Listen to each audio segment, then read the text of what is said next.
Uma saudação a todos! Meu nome é Emerson Borges. Sou bacharel em História e por mais de 20 anos fui ministro religioso. Escrevi esse livro, A Bíblia sob Escrutínio. E baseado no meu livro, toda semana nesse canal, nós vamos analisar uma passagem bíblica de maneira profunda. Mas antes de entrar no assunto, não se esqueça de curtir o nosso vídeo. Estoure esse like aí de joinhas, compartilhe nosso vídeo, comente, se inscreva e não se esqueça de acionar o sininho de notificações. E se você não assistiu os outros vídeos da série, eu vou deixar na descrição desse vídeo os links para que você possa assistir. E se você desejar adquirir meu livro para se aprofundar mais nos assuntos, também vou deixar na descrição desse vídeo os links para que você possa adquiri-lo. Hoje vamos falar sobre mais um relato confuso e contraditório da Bíblia. Um relato que mostra o teor lendário da Bíblia Sagrada e prova que a Bíblia não é um livro inspirado por Deus. Hoje vamos falar sobre a morte de Judas. Na Bíblia existem dois relatos paralelos que registram esse acontecimento da morte de Judas. Um está registrado aqui no livro de Mateus, capítulo 27, versículos de 3 a 10. E o outro está registrado nos Atos dos Apóstolos, capítulo 1, versículo 16 a 19. Se você tiver uma Bíblia aí na sua casa, você pode analisar com seus próprios olhos e você vai ver as contradições e as incoerências que nós vamos mostrar nesses dois relatos.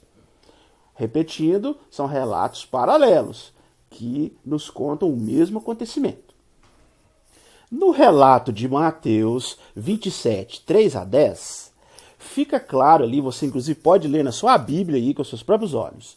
O relato deixa bem claro que Judas, ele pega aquelas 30 moedas de prata que ele recebeu como pagamento para trair Jesus, mas ele se arrepende profundamente, né? Ele fica com grande remorso e tenta devolver essas moedas para os principais sacerdotes do templo. Só que os sacerdotes não querem saber, falam assim, não, nós não temos nada com isso não, nós já te pagamos, cumprimos o combinado e nós não vamos querer esse dinheiro não. Então Judas pega esse dinheiro e lança ali nos pátios do templo e sai, né? E vai para um local e ali nesse local ele se enforca. O remorso dele é tão grande que ele resolve cometer um suicídio. Diante desse acontecimento trágico, os sacerdotes resolvem pegar aquele dinheiro que ele lançou ali nos pátios do templo e eles resolvem comprar um campo, né? Um terreno ali, e chamar aquele terreno de Campo do Oleiro. Né? Veja bem, pode analisar aí e ler na sua própria Bíblia, né? O relato deixa isso bem claro. Judas lança as moedas do templo e sai para se enforcar.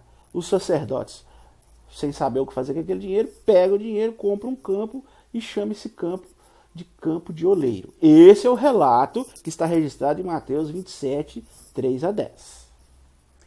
Nesse mesmo relato de Mateus 27, 3 a 10, o escritor resolve, diante dessa situação, desse acontecimento, fazer um paralelo com um registro das escrituras hebraicas. E ele afirma, com todas as letras, que esse acontecimento está cumprindo uma profecia que foi feita pelo profeta Jeremias. Isso mesmo, Jeremias. Só que Jeremias nunca falou nada nesse sentido e nem algo parecido. Na realidade, se você analisar as escrituras hebraicas, o único profeta que fala algo remotamente parecido com isso é o profeta Zacarias, que está registrado no livro de Zacarias, capítulo 11, versículos 12 e 13. Só que esse relato de Zacarias não tem nada a ver com o acontecimento futuro, que ia acontecer séculos no futuro. Ele estava falando sobre ele mesmo. Se você pegar a sua Bíblia e ler esse relato de Zacarias, capítulo 11, versículo 12 e 13, você vai perceber claramente que não se trata de uma profecia sobre o futuro, mas um acontecimento ali com o próprio profeta, na época dele, que não tem nada a ver com a época futura. Então, veja só que gafe enorme comete o escritor do livro de Mateus. Ele quer associar o acontecimento com uma profecia, ele erra o profeta, ele consegue errar o profeta, entendeu? E ainda cita uma passagem que não tem nada a ver com acontecimentos no futuro. Então, mais uma prova clara de que a Bíblia se trata de um livro mitológico, lendário, cheio de incoerências e contradições. Já no relato paralelo de Atos, capítulo 1, versículo 16 a 19, traz uma descrição totalmente diferente de Mateus 27, 3 a 10. Se você observar na sua própria Bíblia aí, em Atos, capítulo 1, versículo 16 a 19, fala claramente que Judas não devolveu ou lançou o dinheiro ali no templo. Pelo contrário, ele ficou com esse dinheiro para ele, e ele mesmo comprou o campo, e nesse campo ali ele se suicidou. Ele se lançou lá de uma ribanceira, pelo visto, e caiu no chão, e ali até o relato traz detalhes mórbidos, diz que o intestino dele saiu para fora, que foi uma coisa horrível. Então, um relato totalmente diferente do outro relato de Mateus 27:3. Observe bem, né? Lá em Mateus fala que ele jogou o dinheiro no templo. Já em Atos 1, 16 a 19, diz claramente que ele não joga o dinheiro no templo, que ele fica com o dinheiro e ele mesmo compra o campo, e nesse campo ele se mata. Então, vemos aí uma diferença gritante entre um relato e o outro. Agora, para aumentar ainda mais essa confusão, nós vamos analisar agora um achado arqueológico muito importante que foi feito. Ele é chamado de Evangelho de Judas. Os arqueólogos, em 1970, encontraram no deserto do Egito um manuscrito encadernado em couro, e nesse manuscrito ali eles identificaram, né, que era o Evangelho de Judas. O famoso Evangelho de Judas, que até foi citado pelo bispo Irineu de Lyon, no segundo século, que era um evangelho que circulava ali nas comunidades cristãs, no início ali do cristianismo, e que havia um debate muito grande. Algumas comunidades aceitavam esse evangelho, outras não, né? E inclusive o bispo de Lyon, né, que é um dos pais da igreja, inclusive, fez escritos falando contra esse evangelho, incentivando os cristãos a não assimilarem esse evangelho, a não lerem, a não considerarem como um evangelho, né, canônico. Então isso é uma prova de que esse evangelho realmente circulava ali entre os cristãos no início do cristianismo, e que muitos cristãos acreditavam, né, e viviam suas vidas baseadas naqueles conceitos teológicos desse evangelho. E tivemos a grata surpresa de 1970 esse evangelho ser achado, uma cópia desse evangelho, né, que data de 300 anos depois de Cristo. Então foi um achado fantástico, maravilhoso. Os arqueólogos ficaram empolgadíssimos com esse achado. E depois de tantas idas e vindas, esse evangelho finalmente foi estudado, né? E ali traz uma versão totalmente diferente da versão de Mateus e da versão dos Atos dos Apóstolos. Ali, nesse evangelho perdido, mostra claramente que na realidade Judas não foi o vilão, ele foi o herói. Ali mostra que Jesus é que pediu para que Judas o traísse, falou que ele ia ser amaldiçoado por causa disso, mas que era para ele não se preocupar com isso, que ele tinha que terminar ali o propósito de Deus nesse sentido, que Deus havia escolhido ele para fazer isso, que era necessário fazer isso, e que precisava de alguém, e que tinha que ser um apóstolo que tinha forte personalidade para aguentar, né, toda a pressão que viria diante desse ato que ele ia fazer. Então, o evangelho de Judas deixa claro que Judas, na realidade, ele fez isso amando de Jesus. E depois da morte, depois Jesus fala para ele que depois que ele morresse, era para Judas ir para o deserto e meditar, fazer meditações, né? E ali, nesse deserto, provavelmente, segundo a lenda, Judas escreve o seu evangelho. Então veja, nesse evangelho, Judas claramente é perdoado por Deus e é considerado como um personagem importantíssimo no cumprimento, né, dos desígnios de Deus. Agora observe que tamanha confusão, né? Os próprios relatos da Bíblia têm contradições enormes, como eu já expliquei. O relato de Mateus com o de Atos. E agora surge esse novo relato, esse novo olhar sobre o acontecimento, dando uma versão totalmente diferente. Judas, como todos sabem, sempre foi considerado um vilão. Inclusive o próprio nome Judas, no dicionário, é sinônimo de traição. Inclusive, todos os anos, eles fazem festas ao redor do mundo, batendo num boneco com um pau, dizendo que é a malhação de Judas. Veja bem, né?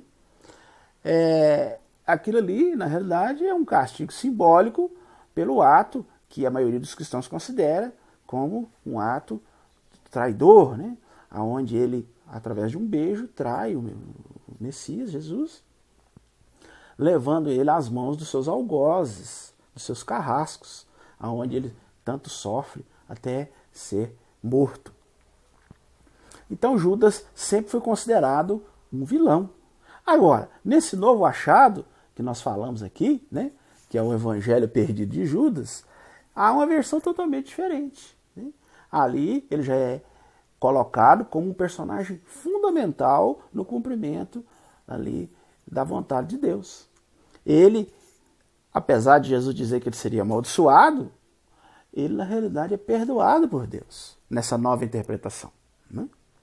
Então veja, é um samba do crioulo doido, é uma contradição atrás da outra, digno de realmente um relato lendário, de um mito, né? Todo mito, toda lenda é cheio de contradições, de incoerências, de exageros, de fantasias, e esse relato não é diferente. Inclusive durante a Idade Média, né, Judas sempre foi retratado como vilão, né? Se você observar as pinturas, Judas ali é colocada com traços bem fortes, né? Nariz grande, nariz curvado, traços exagerados, muito associados aos semitas.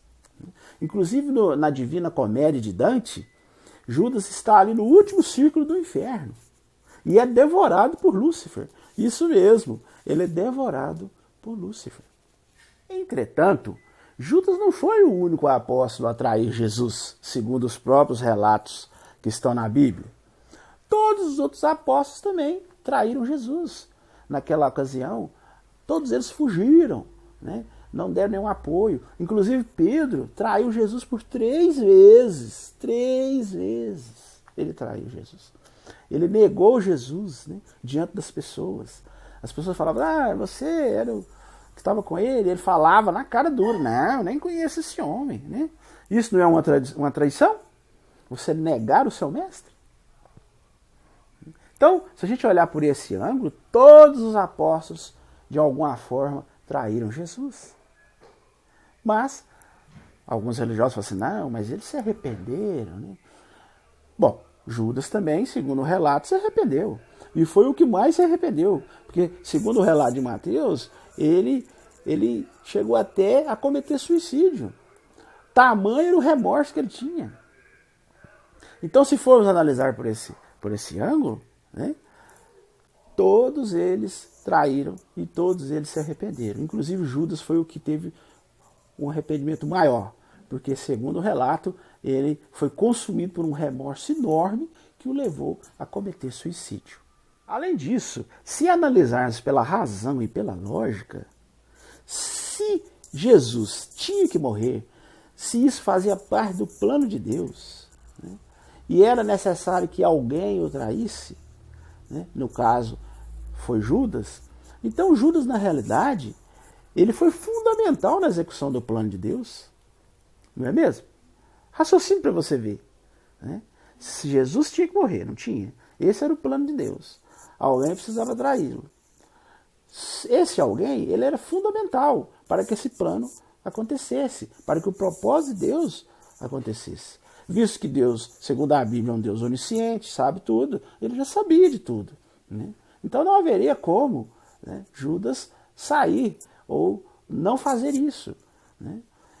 Provavelmente, segundo a teologia bíblica, né, inclusive tem muitos religiosos que defendem isso, Judas já estava predestinado a fazer isso. Não havia como ele sair disso, não havia como ele negar fazer isso. Falar assim, não, eu não vou trair, porque isso já fazia parte do plano de Deus. Se é assim, se analisarmos dessa forma, Judas foi fundamental para a execução do plano de Deus. Então, como considerá-lo um traidor?